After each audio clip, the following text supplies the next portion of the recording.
Today I'm going to inspect the brakes after the track day, which was a great success by the way. The FD drove the 4-5 hours up to Taupo, did a day of racing around the track up there and drove back home again without missing a beat. Although the pads I don't think survived the trip. They started to get a bit noisy towards the end of the session and got to the point where I didn't want to use them on the way home. So it was a bit of a slow trip back, but we got there. So it's just a testament to the FD's reliability. It's the first time I drove the FD around a track at full pace, and it was the first time driving Taupo at full pace. All in all, I think I did alright. Still left a lot of room for improvement though.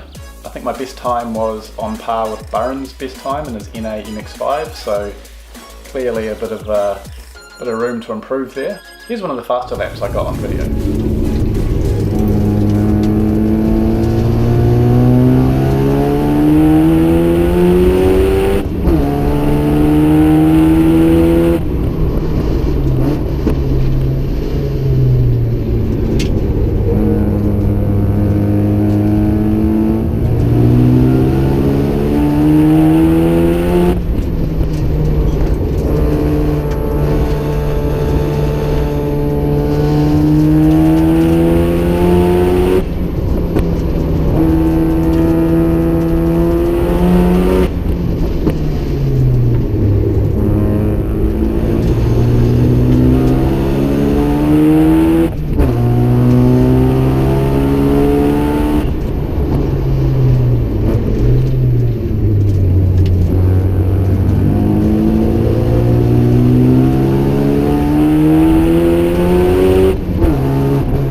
Taupo was also meant to be the debut for Burren's MX-5 after getting turboed. Look who decided to show up. What a flash guy!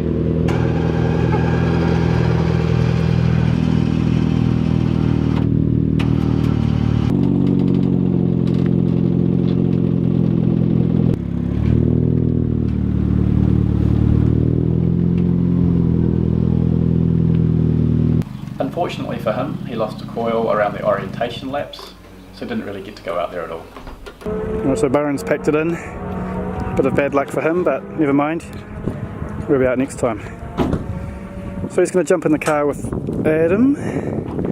I'll chuck a GoPro on and see what they get up to.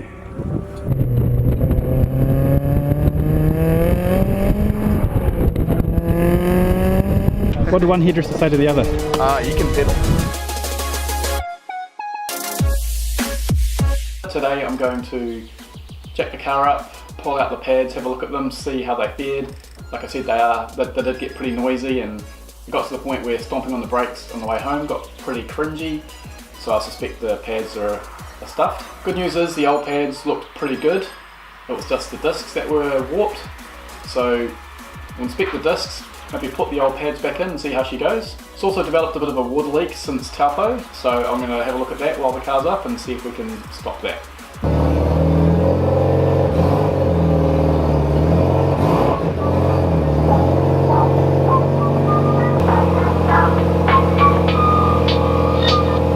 Alright,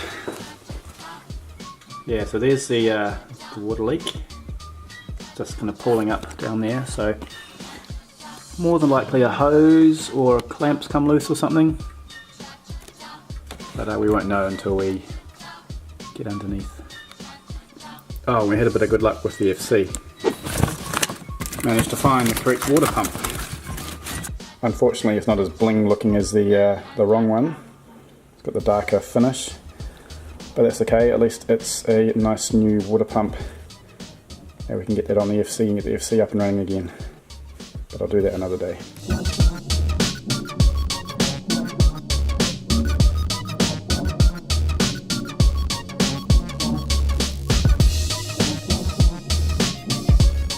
So I've got the pads out of the car, as you can see. I put them side by side with the old pad.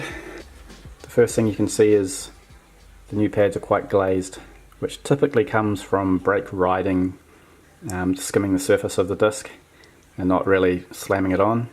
I don't recall doing that. Maybe the pads are slightly riding, there might be a stuck pin or something, but you can see quite a difference there. So glazed is not good. There's also some crumbling going on around the edges. So another possible cause of the glazing is perhaps not the correct bedding in procedure. Followed it to the letter, so I'm pretty sure it's not that, but you never know. So when you are bedding in your brakes, just make sure you follow the instructions as close as you can to the point where they actually fade. I think is pretty key. So what I think I'll do is I will put the old pads back in for now and get the car out of the garage so I can work on the next one. Alright, we've got the original pads back in now, which means I can move on to the water leak. Although it looks like I need to add oil leak to the list. Bloody rotors.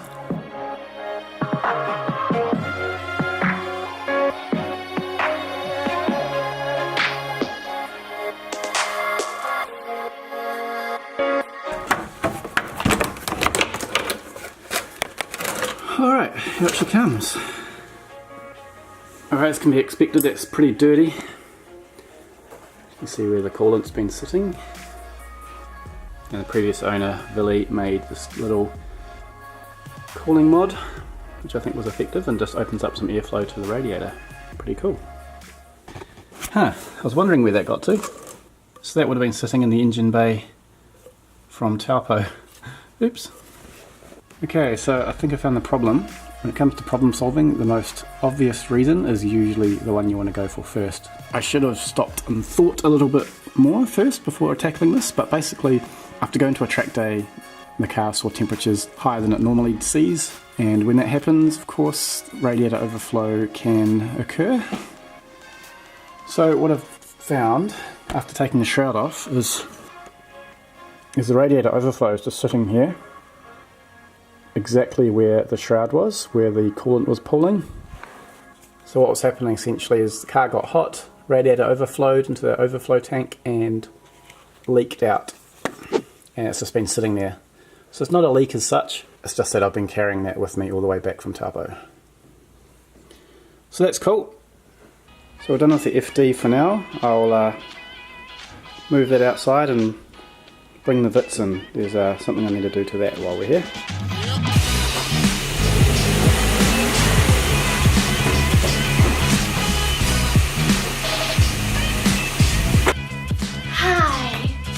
Yes, hi Ella.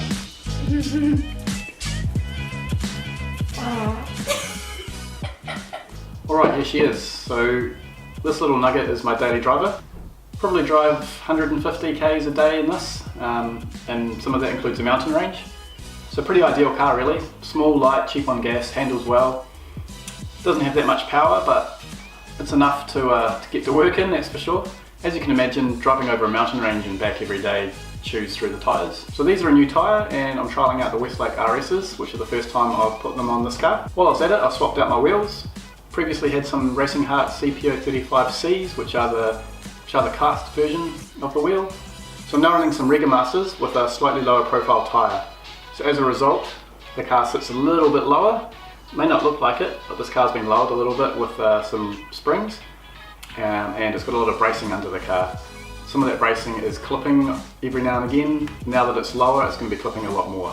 In fact, it's so bad that I won't be able to get into the car parking building tomorrow. So I need to get the car up, pull the brace off, and you'll see what I mean when I get it out. Alright, so as you can see, we have a nice old Ultra Racing front brace. And we've also got one at the back there. As you can see, it's the lowest point of the car and sticks out by almost an inch, and it's a little bit beaten up, so I need to remove this basically, which is a bit of a shame because I'm sure it was making the drive over the hill that much easier. But yeah, let's get it out.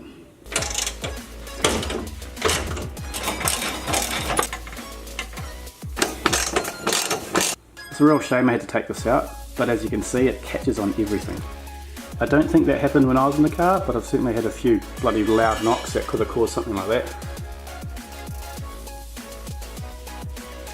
So I'm not going to get rid of this though. What I will do is strip it back and maybe paint it later on, tidy it up. Who knows? But I don't think it's worth it. Not on the daily at least. Alright, that's enough for today. I'll finish tidying up the mess that I've made and then maybe start planning for the FC.